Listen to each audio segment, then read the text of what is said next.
It started, or maybe it truly began, with a dream in 1973.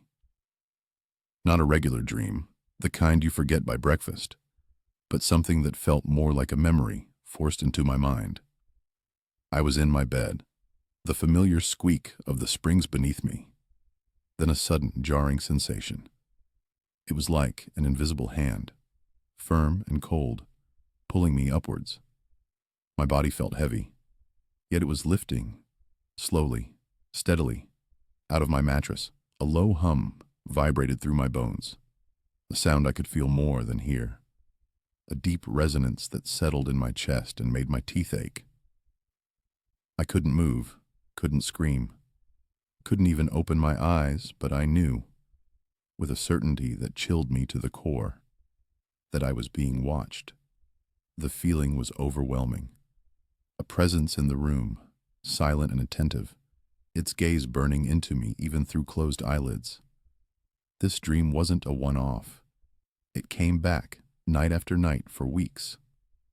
Each time, the pull, the hum, the sensation of being observed grew more intense, more real. It was unsettling, to say the least, and left me waking up in a cold sweat, staring at the ceiling of my remote Arizona home, wondering if I was losing my mind. Then came the anomalies, starting in late 1973. My house, a small, isolated place miles from town, ran on electricity, but it seemed to have developed a mind of its own. Lights would flicker for no reason, not just a momentary stutter, but a wild dance of on and off, sometimes for minutes at a time. The radio, old and reliable, would suddenly blast static, a harsh, crackling sound that filled the quiet desert nights. It wasn't just the radio. Sometimes the static would seem to hang in the air, a physical presence, even when the radio was off. And then there was the smell. Ozone. A sharp, metallic scent, like after a lightning strike. But there were no storms. It would appear out of nowhere, strong and sudden, lingering for a few minutes, then fading just as quickly. I checked the wiring, called an electrician from town who found nothing wrong, but the disturbances continued, growing more frequent, more intense. It was like the desert itself was buzzing with an unseen energy, and my home was caught in the middle of it. I tried to rationalize it, tell myself it was old wiring, maybe a fault in the power grid. But deep down, a different kind of explanation was starting to form, one I didn't want to acknowledge. The night of July 14th, 1974, was when everything changed. I was reading, the flickering lamp casting long shadows across the room, when a blinding flash of light exploded outside my window. It was so bright, so sudden, it felt like the sun had just risen in the middle of the night. I instinctively shielded my eyes, then looked up. The light was gone, but something else had replaced it. A profound silence. The desert is never truly silent. There's always the chirp of crickets, the rustle of wind through the brush, the distant howl of a coyote. But now, nothing. It was like a blanket had been thrown over the world, muffling every sound, an eerie, heavy quiet that pressed in on me. My heart hammered against my ribs, but an overwhelming urge, a strange compulsion, pulled me from my chair. I had to see what caused that light. I walked to the door, my bare feet silent on the cool floorboards, and stepped out into the night. The cool air hit me, a stark contrast to the heat of the day. My eyes scanned the horizon, drawn almost immediately to the distant mesa, and there it was, hovering, silently, an impossible craft. It was smooth, dark, almost obsidian-like, absorbing the starlight around it, making it seem like a hole in the fabric of the night. There were no lights except for one, a single, pulsating blue light emanating from its underside. It pulsed slowly, rhythmically, like a heartbeat. No sound, no movement, just hanging there, defying everything I thought I knew about physics and flight. My mind struggled to process it, to find a logical explanation, but there was none. It was real. It was there. Then, the call. It wasn't a sound, not a voice I heard with my ears. It was a thought, clear and direct, placed right into my mind. Do not be afraid. Come. The words weren't mine, but they were in my head, as if I had thought them myself. A wave of dread washed over me, a primal fear of the unknown, of something so utterly alien. But beneath that dread, another feeling stirred, a powerful, inexplicable pull. It felt like destiny, a path opening up before me that I had no choice but to follow. My feet moved on their own, walking towards the craft, towards the blue pulsating light. As I got closer, a tall, slender figure emerged from the craft. It moved with an ethereal grace, almost floating, bathed in a soft internal glow that cast no shadows. Its form was humanoid, recognizable, but undeniably alien. Elongated limbs, a slender frame, and then the eyes. Large, dark, almost black. They seemed to hold ancient wisdom, a depth I couldn't comprehend. They looked at me, and I felt as if they were looking into my very soul, seeing everything. This was it. First contact. A faint, sweet scent, like blooming night desert flowers, filled the air around the figure. A low, resonant hum, similar to the one in my dreams, vibrated in my chest. But this time, it wasn't unsettling. Instead, it brought an immediate, profound sense of peace, overriding my fear.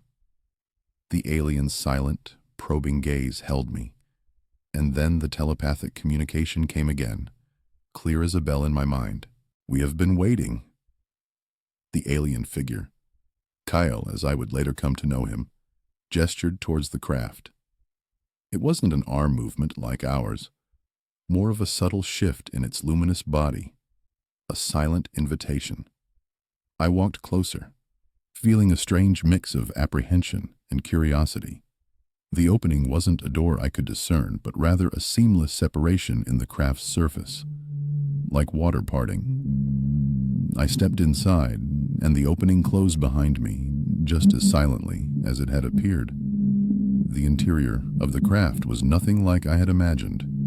No cold metal, no flashing lights or intricate controls. It was organic, alive even.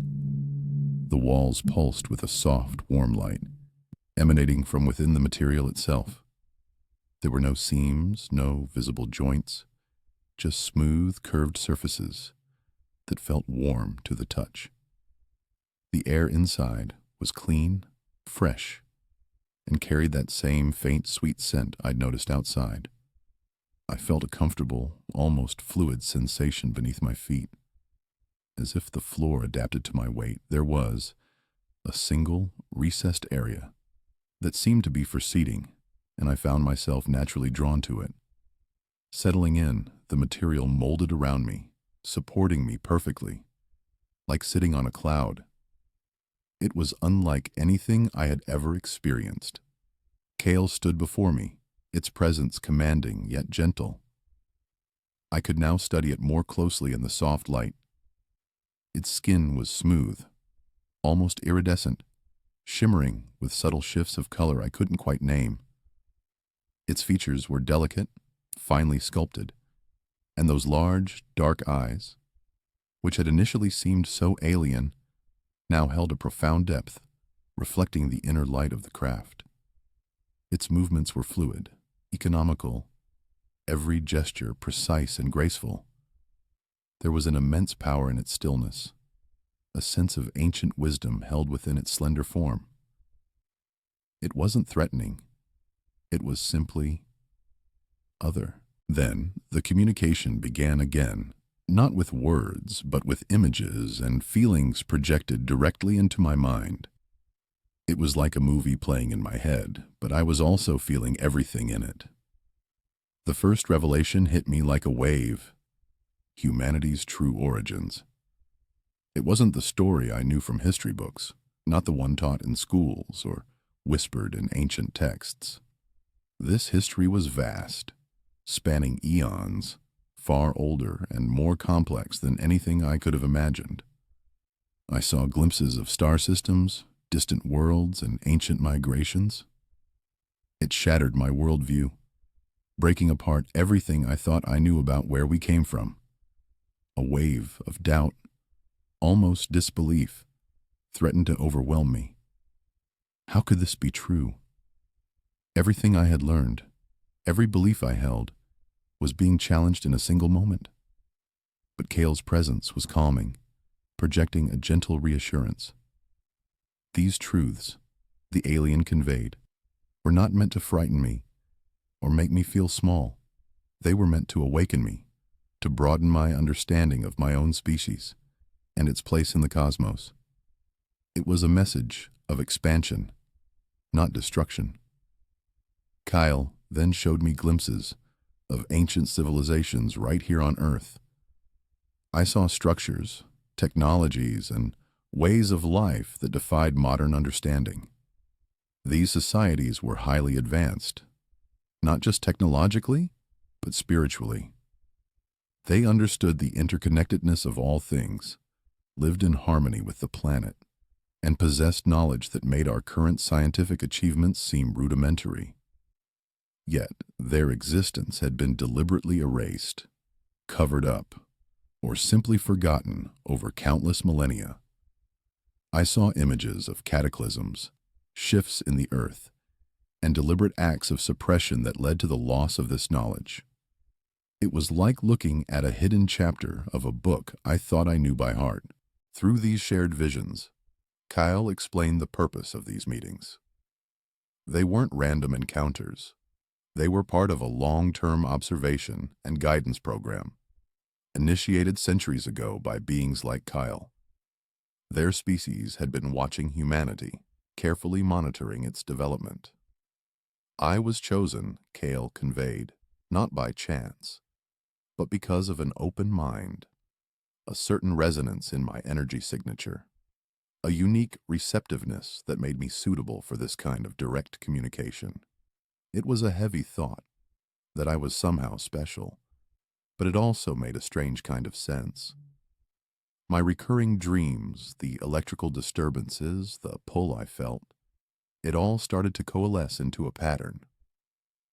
As the first meeting drew to a close, Kyle projected a sense of urgency. There was a pressing need for me to understand more, to absorb these truths. It felt like a clock was ticking, though I didn't know why. The craft's interior began to dim slightly, and the same seamless opening appeared. I stood up, feeling a strange lightness in my body, my mind buzzing with the impossible reality I had just witnessed. I stepped out into the cool desert night, and the craft, with Kale inside, silently ascended. It rose without a sound, just a faint shimmer of light, until it became just another star in the vast, dark sky. I stood there for a long time, alone in the desert. The profound silence returned. The only sound was the frantic beating of my own heart. The air still carried that sweet alien scent. I looked up at the stars, and they no longer seemed distant or cold. They felt alive, connected, full of secrets and possibilities. Everything had changed. My world, my understanding of reality, had been irrevocably altered. I was no longer just a man living in the Arizona desert. I was a man grappling with the impossible truth of what I had just experienced and what it meant for humanity. The promise of return echoed in my mind, a silent vow that this was just the beginning. I knew, with absolute certainty, that Cale would be back, and I would be waiting. The aftermath of that first contact left me in a strange kind of limbo. The ordinary world, the one I knew before Cale, felt thin, almost transparent. Every sunrise, every chore, every conversation with a neighbor seemed to happen behind a veil. How could I go back to talking about weather or local gossip when my mind was reeling with ancient civilizations, hidden histories, and beings from other stars? The truth I now carried was too big, too profound, to fit into the small boxes of everyday life. This created a deep, unsettling sense of isolation. I couldn't share it. Who would believe me? They'd think I'd finally gone mad out here in the desert. The thought of trying to explain it, to put words to the images Cale had imprinted on my mind, felt impossible. So, I kept it locked inside, a secret burning bright in the quiet corners of my mind. But the world around me began to shift in subtle ways. It wasn't just my internal landscape that changed. External events started to line up in patterns I couldn't ignore. I noticed a sudden increase in what some would call coincidences, but to me they felt more like carefully placed breadcrumbs. Specific numbers, like 1111 or 333, would appear repeatedly on clocks, license plates, or in books I happened to open. These weren't random. They felt like signals, little nudges from an unseen hand. Chance encounters, too, began to lead to unexpected insights. A brief chat with a stranger might spark a thought that connected directly to something Cale had shown me. I found myself anticipating events, having a gut feeling about something before it happened. A quiet knowing that was both unnerving and incredibly useful. It was like the universe itself was starting to speak my language. My dreams, which had always been vivid, now became intensely prophetic. They were no longer just echoes of my day or replays of old memories. They were portals. I would see symbolic imagery related to cosmic events, or even glimpses of future encounters. Sometimes these dreams featured my deceased wife, Sarah. It wasn't the Sarah I remembered from our life together, but a more ethereal version, bathed in a soft light. She wouldn't speak in words, but her presence was a comfort, and she would offer cryptic guidance, a feeling of affirmation, a sense that I was on the right path. It was like she was part of this new reality too, a comforting presence in the midst of the cosmic revelations. I also found solace in subtle messages in nature. The desert, which I had always loved, now felt alive in a new way. Patterns in the clouds seemed to form meaningful shapes. The flight of birds told stories, and the way the light shifted across the mesas felt like a conversation. I felt a deeper connection to the natural world, as if it too was communicating. A vast, silent network of information that I was only just beginning to tap into. The rustle of the wind, the distant howl of a coyote, the shimmer of heat rising from the sand. It all held a new significance. Then, months later, Cale returned. The second encounter wasn't about the shock of first contact. It was about deepening understanding. I wasn't afraid this time. I was ready. Kyle appeared in the same spot, under the same star-filled sky, the craft a silent sentinel above. This time, the communication was even more profound. During this encounter, Cal facilitated something I never thought possible, a telepathic connection to Sarah. It wasn't a ghost, not a memory, but a clear, distinct consciousness existing beyond the physical realm. Her message wasn't just for me. It was for humanity. It was one of enduring love, a powerful affirmation of my path, and a clear urging for me to listen to Cale, to trust the guidance he offered. Her presence was warm, familiar, yet expanded, as if she now understood things far beyond our earthly concerns. It was a moment of incredible reunion, a confirmation that love truly transcends all boundaries.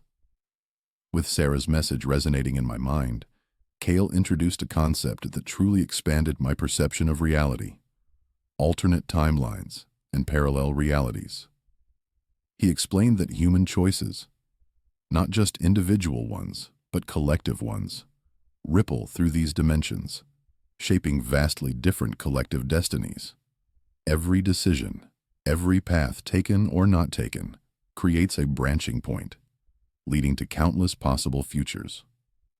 The weight of this revelation was immense. It implied an incredible responsibility, a power humanity wielded without even knowing it. Our actions weren't just affecting our present, they were shaping countless potential futures, across dimensions I couldn't even grasp. It made me look at every news story, every political decision, every human interaction with a new, profound sense of consequence.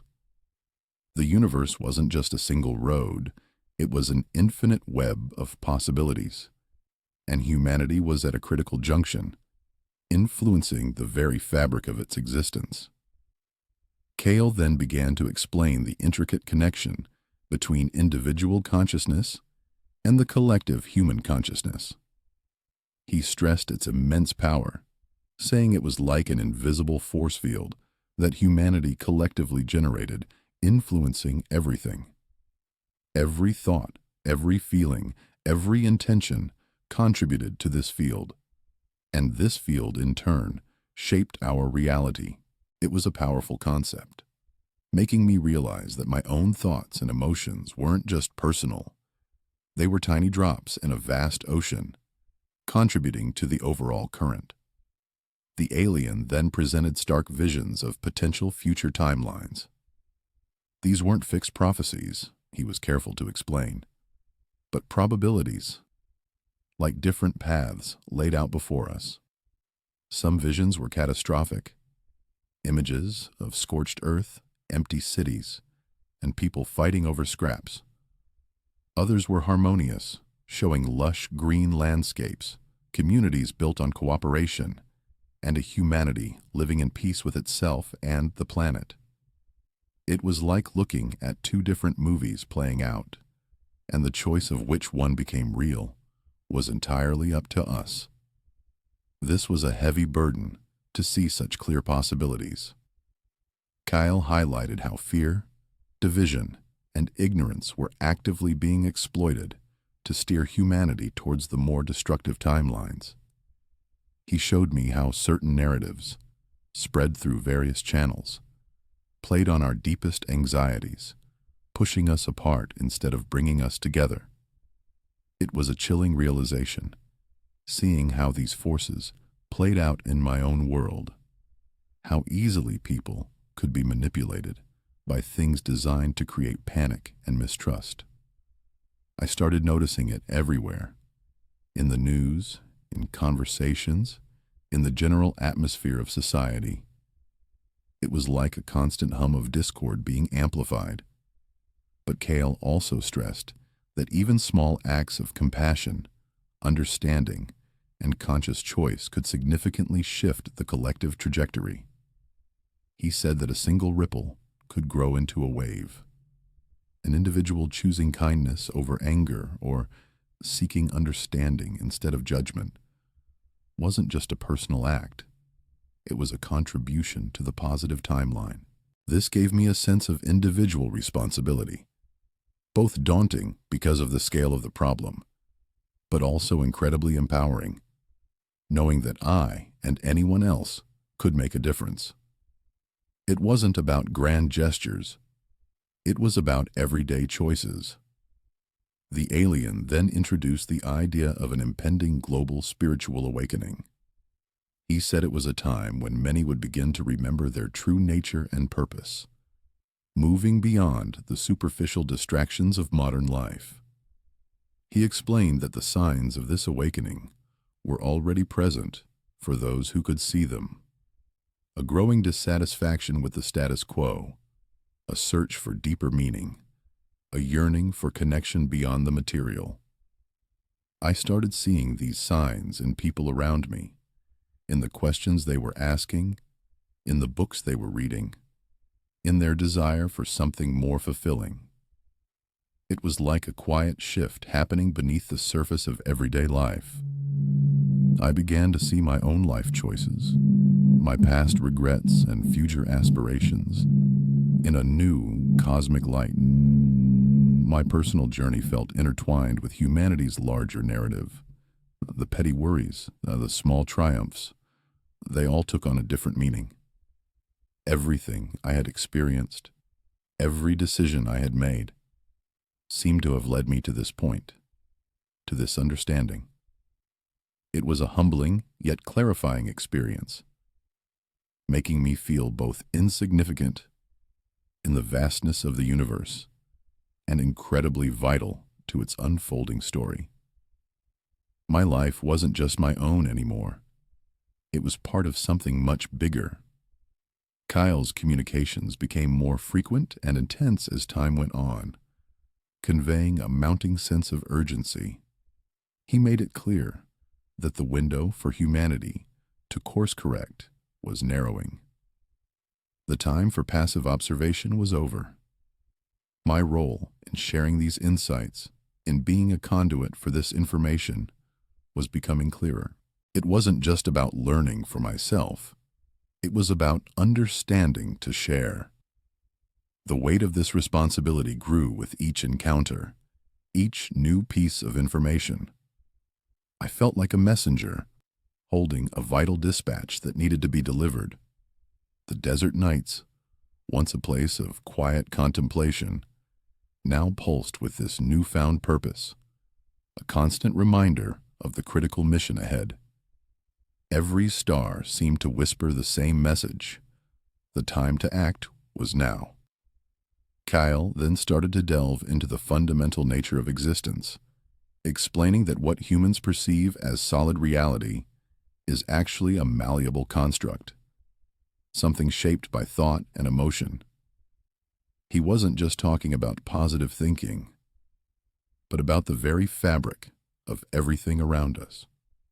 He showed me how our collective beliefs and feelings literally form the world we experience. It was a difficult concept to grasp at first, because we're so used to thinking of the world as fixed and unchangeable. But Kale made it clear that our consciousness is not just observing reality, it's actively participating in its creation. This changed how I looked at everything, from the smallest object to the vastness of the cosmos. He systematically began to dismantle the human concept of separateness, showing me that the idea of individual beings, isolated from each other and from the universe, was an illusion. Kyle illustrated the interconnectedness of all life and consciousness across the cosmos, not just on Earth. He projected images into my mind of intricate energetic webs, linking every living thing, every star, every galaxy. It wasn't just a philosophical idea. It was a physical reality, a profound feeling of being part of something vast and ancient, a single, living organism. My own existence felt less like a separate entity and more like a single cell within a cosmic body. This feeling of unity was overwhelming, yet incredibly comforting. Kyle then showed me intricate energetic patterns, a cosmic blueprint that underpins all creation. It was like seeing the underlying code of the universe, the intelligent design behind everything we perceive. These patterns were beautiful, complex, and perfectly ordered, revealing a harmony that transcended anything I had ever imagined. He explained that these patterns weren't just abstract ideas. They were the very foundation of existence, the source from which all matter and energy sprang. It hinted at a consciousness far beyond human comprehension, an ultimate architect who had woven everything together with purpose and precision. This vision filled me with a sense of awe, a deep respect for the intelligence governing the universe. Revisiting the concept of erased history, Kale explained that advanced ancient civilizations on Earth, like those in Egypt or the Mayans, possessed this knowledge of the cosmic blueprint, and the malleable nature of reality. They understood these fundamental truths, but this knowledge was either lost or deliberately suppressed during periods of cosmic upheaval, times when our planet experienced major energetic shifts or external interference. He showed me glimpses of these ancient peoples, living in harmony with nature and the cosmos, using their understanding of energy to build incredible structures and achieve feats that modern science still can't explain. Their wisdom was immense, and its loss was a tragedy for humanity. Kyle revealed that his species, and others like them from distant star systems, were guardians of this ancient knowledge. They had been observing and subtly guiding developing civilizations like humanity for millennia, ensuring that the seeds of truth were preserved, even when humanity seemed intent on forgetting them. Their role wasn't to interfere directly or to control, but to act as silent watchers, stepping in only when a civilization reached a critical juncture, a point where it could either destroy itself or elevate its consciousness. This explained their long-term interest in Earth and why they had chosen to make contact with certain individuals throughout history. I realized I was just one link in a very long chain. The alien then presented humanity's current state as a critical test, a pivotal point in its evolution, where it must choose between self-destruction and conscious ascension. He didn't say it with judgment, but with a deep sense of observation, like a scientist watching an experiment unfold. He showed me the two paths laid out before us, one leading to environmental collapse, social division, and spiritual stagnation, the other leading to a new era of global cooperation, technological advancement guided by wisdom, and a profound connection to our cosmic heritage. The choice, he stressed, was entirely ours to make. It was a heavy truth to bear, knowing that the future of an entire species rested on our collective decisions. Finally, Kyle communicated that a significant energetic shift was rapidly approaching, a cosmic event that would accelerate humanity's awakening, whether it was ready or not. He described it as a wave of higher frequency energy washing over the planet, activating dormant parts of our consciousness and forcing us to confront our true nature. This wasn't something to be feared, he explained, but something to prepare for. It would amplify both the light and the shadow within humanity, making the choices clearer, the consequences more immediate. The feeling of an impending, profound change settled over me, a sensation that time itself was speeding up, pushing us towards an inevitable reckoning. It was both exciting and terrifying, a glimpse into a future that felt very close, a future that would demand everything from us. Kyle projected vivid, almost overwhelming visions of possible futures for Earth directly into my mind. I saw scenes of environmental devastation, cities choked with smog, oceans filled with plastic, and once lush forests turned into barren wastelands. People lived in crowded, dirty conditions, their faces etched with despair and anger. Social collapse was rampant, with societies fractured by inequality and constant conflict. It was a bleak, terrifying picture, a future born from unchecked greed and ignorance. This vision was so real, so visceral, that I could almost smell the pollution and feel the desperation. Then, the images shifted. I saw a different Earth, a thriving, harmonious planet. Cities were integrated with nature, powered by clean energy, with green spaces everywhere. People lived in communities, working together, their faces alight with joy and purpose. There was an abundance of clean water, fresh food, and breathable air. Technology served humanity, enhancing life without dominating it. The stark contrast between these two potential realities was deeply unsettling. It was like looking at two different paintings of the same subject, one a masterpiece, the other a grotesque caricature. The difference between them was humanity's choice.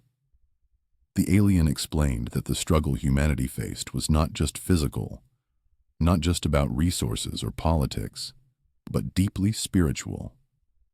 It was a conflict between forces seeking to enlighten and expand consciousness and those seeking to suppress it, to keep humanity in a state of fear and control. This wasn't some abstract battle. It was playing out in every human heart, every decision, every interaction. He showed me how subtle energies, often unseen, influenced global events and individual thoughts. It was a constant push and pull, a dance between light and shadow, with the fate of our species as the prize. Kyle described a segment of humanity as sleepers, not in a derogatory way, but as a simple observation. These were the ones who were deeply entrenched in the fear-based narratives, absorbed by distractions, and resistant to awakening. They were caught in cycles of consumption, competition, and anger, often without even realizing it. Yet, he stressed, these sleepers were still capable of being stirred. Their consciousness was not lost, merely dormant, waiting for the right spark to ignite it. This gave me hope.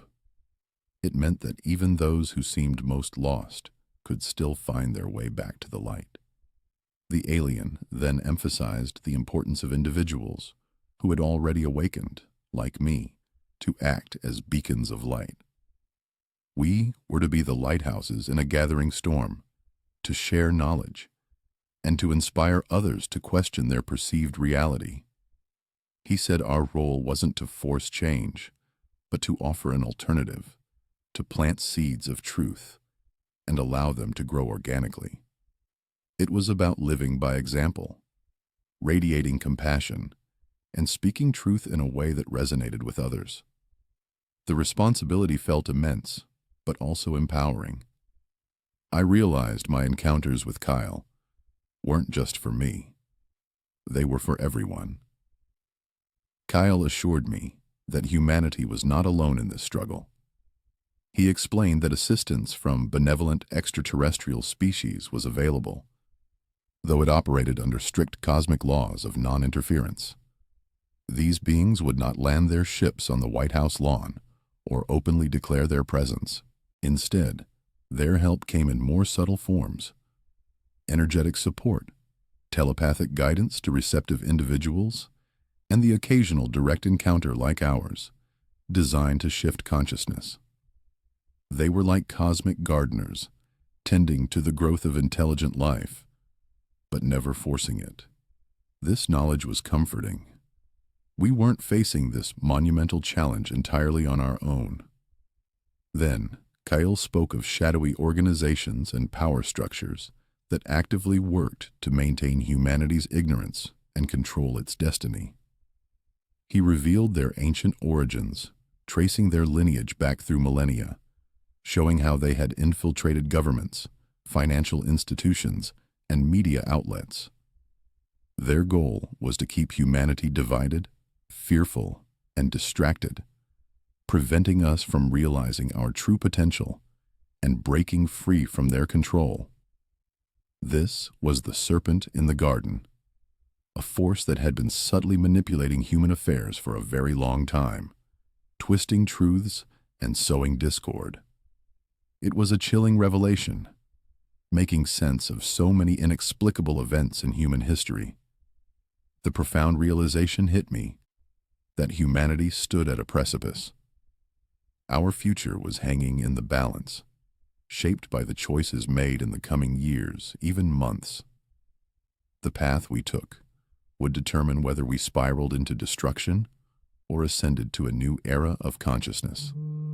The immense pressure and responsibility I felt to convey this message became almost unbearable. Kyle's visions weren't just warnings, they were urgent calls to action, to awaken, to choose wisely, and to fight for a future worthy of our true potential. The weight of this knowledge settled deep within me, a silent burning fire. The profound internal changes I experienced as a result of these encounters with Kale were hard to put into words. It wasn't just a shift in perspective. It was a complete rewiring of my inner self. I developed a heightened sense of intuition, almost like a sixth sense that guided my decisions. Things that once seemed complex or unclear now presented themselves with remarkable clarity. My consciousness felt expanded, as if a veil had been lifted, allowing me to perceive layers of reality I never knew existed. And through it all, there was a deep, unshakable inner peace, a calm that settled within me even amidst the outer turmoil of the world. It was a peace that came from understanding, from knowing that there was a larger plan, even if I only saw fragments of it. Kale then detailed the insidious ways consciousness was being manipulated, a process far more subtle and pervasive than I had ever imagined. He explained how media, technology, and social programming were used to subtly steer human thought and emotion. It was designed to keep people distracted, to feed them fear, and to create a constant sense of scarcity and division. This made it incredibly difficult for individuals to discern truth from deception. Information was weaponized, and narratives were crafted to serve agendas that kept humanity disempowered. He showed me how seemingly innocent entertainment or news reports could carry energetic imprints that subtly influenced collective thought patterns, making it harder for people to connect with their own inner truth. It was a constant, unseen battle for the minds and hearts of humanity. But Kale also demonstrated the immense, untapped power of collective human intention. He showed me visions of what humanity could achieve if we focused our thoughts and emotions towards a common, positive goal. It wasn't just about wishing for something. It was about a deep, resonant belief, a unified field of consciousness directed with purpose. He illustrated how focused thought and emotion, when amplified by a significant number of people, could literally alter physical reality. It was a profound concept that shattered my understanding of what was possible. We weren't just observers of reality. We were active creators, constantly shaping our world with every thought and feeling, whether we realized it or not. This power, he stressed, was humanity's greatest gift, and also its greatest responsibility. Kyle guided me to trust my inner wisdom, my gut feelings, and my heart as the most reliable navigators through the impending chaos and confusion. He said that in a world filled with conflicting information and deliberate deception, my own internal compass would be my truest guide. It was about learning to quiet the noise, to listen to the subtle whispers of my own soul, and to discern what felt right, what resonated with truth, regardless of what external sources were telling me. He emphasized that this inner wisdom wasn't something to be learned from books or teachers. It was an inherent part of my being, waiting to be rediscovered and trusted. This advice became invaluable as the world around me seemed to grow more turbulent and confusing. I began to see specific number sequences not as coincidences, but as direct communications from Kyle, guiding me or confirming my understanding of complex concepts. Sometimes it was a sequence of 3 identical numbers, other times a pattern that would repeat. These weren't random occurrences. They were subtle nudges, energetic signposts in my daily life. They would appear on clocks, license plates, or even in the total of a grocery bill. Each time, they carried a specific energetic signature, a silent message that affirmed I was on the right path, or sometimes prompted me to reevaluate a thought or decision. It was a constant, subtle dialogue, a way for Kale to communicate without words, keeping our connection alive even when he wasn't physically present. Kyle also explained that dreams and visions were not merely subconscious ramblings. but often direct communications from higher consciousness or glimpses into alternate realities. He showed me how our dreaming state was a portal, a less filtered connection to universal knowledge and other dimensions. My own dreams, already vivid, became even more profound. I started paying close attention to their symbolism, understanding that they held messages, warnings, or insights that my conscious mind might miss. Sometimes I would have visions while awake, brief flashes of images or feelings that carried a deep significance. These experiences further solidified my understanding that reality was far more fluid and multi-dimensional than I had ever believed. Then came the final meeting with Kyle, a moment filled with a sense of completion and a heavy mandate. We stood in the familiar desert landscape, the stars blazing overhead, just as they had on that first night. There was a palpable shift in the energy between us.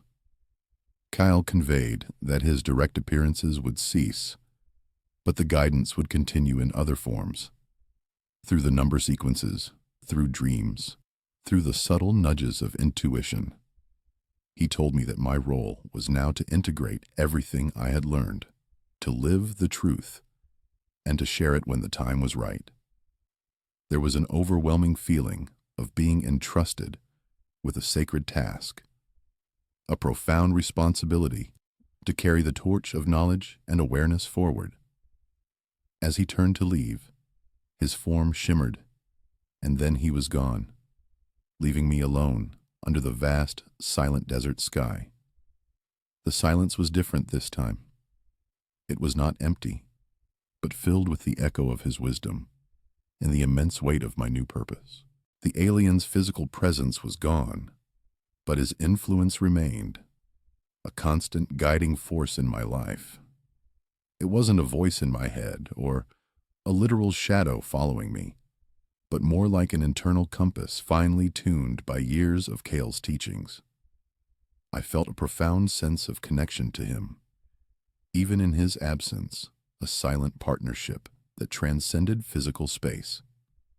It was as if a part of my consciousness had expanded to include his perspective, allowing me to see the world through a much wider lens. Every decision, every observation was now filtered through the wisdom he had imparted. It was a comforting, yet challenging presence. I began living the message Cale had shared, integrating his teachings into my daily life with a quiet determination. This meant becoming more mindful of my thoughts, choosing compassion over judgment, and seeking understanding rather than immediate reaction. It wasn't about grand gestures, but about the small, consistent choices I made every day. I started to meditate more deeply, not just to relax, but to connect with that inner wisdom Cale had spoken of. I found myself drawn to nature, spending hours simply observing the desert, feeling its ancient rhythms. I consciously worked on releasing fear, understanding that it was a primary tool used to control and divide humanity. This journey wasn't always easy.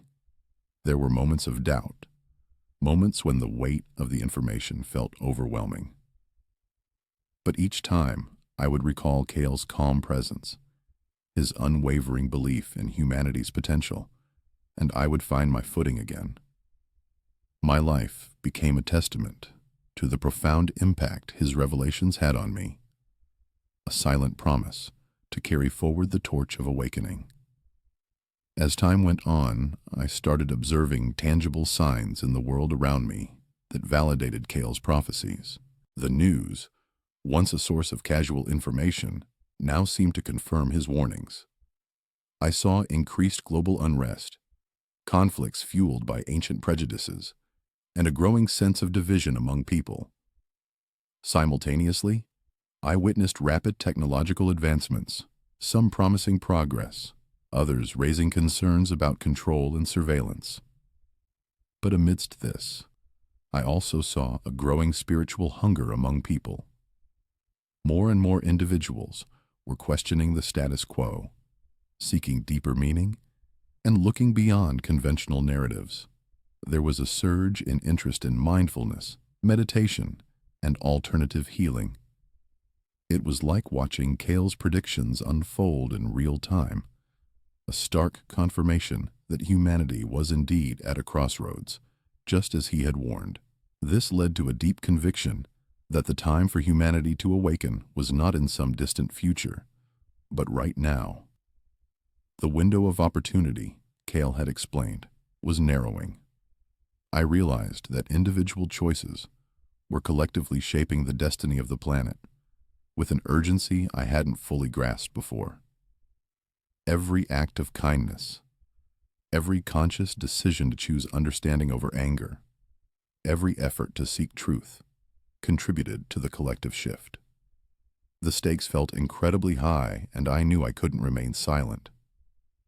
My personal journey had merged with humanity's larger narrative, and I felt a clear purpose emerge: to share what I had learned. So, I decided to share my story, my personal plea to all of you watching this. This isn't just my story, the tale of a man who met an alien in the desert. This is humanity's story. It's the story of our incredible potential, our forgotten past, and the crucial choices we face right now. Cale's revelations profoundly impacted me, tearing down every assumption I had about reality and rebuilding my understanding from the ground up. I know it sounds unbelievable, perhaps even crazy, but I ask you to consider the possibility. What if there's more to our existence than we've been told? What if the answers to our greatest challenges lie within us, waiting to be rediscovered? The core message, the truth Cale unveiled, is that humanity possesses an incredible power to shape its reality. We are not passive observers in a predetermined universe. We are conscious co-creators. The choice between light and shadow, between a future of harmony and one of discord, rests with each individual. It's a choice we make every day, with every thought, every word, every action. We have the capacity for immense love, compassion, and innovation. We also have the capacity for fear, division, and destruction. Cale showed me that the universe responds to our collective intent, that our beliefs literally shape the world we experience. This is my final call to you. Look within. Question everything you've been taught. Seek your own truth. Don't blindly accept what you're told, but rather feel what resonates in your heart. Become active participants in creating a harmonious future for humanity. We are not alone, and we are not powerless. The future is not set in stone. It is being written by us, right now. I believe we can choose a path of awakening, a path where humanity thrives in peace and understanding. This journey of discovery, of remembering who we truly are, is just beginning for many of you. Subscribe to this channel, join this conversation, and let's explore these truths together. There are so many more layers to unveil, so many more questions to ask. The universe is waiting for us to remember.